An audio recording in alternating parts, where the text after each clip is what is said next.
Welcome to our channel Dr. M Water. I am Dr. Swati Anvekar, and in today's video I am going to share with you how a normal filtered water or tap water can be converted to alkaline water. So the first process is called chemical process, in which when you add soda bicarb or baking soda to normal filtered water or tap water, it gets converted to alkaline water. But here it's doubtful about the safety of consumption of such water which contains soda bicarb, and also the taste of this water won't be that palatable. So I think this process is not so safe for daily usage. The second process is called electrolysis or ion exchange process, or it is also called as ionization process. In this process, electric current is passed through the water which contains electrodes in it.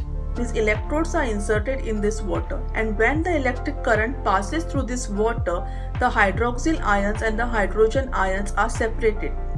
The filters which use this process to convert normal water to alkaline water are very costly.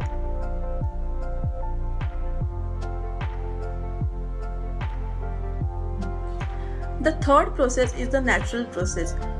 In electric filters, even if electricity is used here, the electric current is not directly passed in the water, but here the use of electricity is just to pump the water inside the filter and pump the water outside of the filter. Here the water passes through rectification columns which have natural stones with minerals loaded in it. So when the water passes through these rectification columns at the desired differential pressure, the normal water gets converted to alkaline water. The filters which use this process for alkalization of water are very economical and cheap.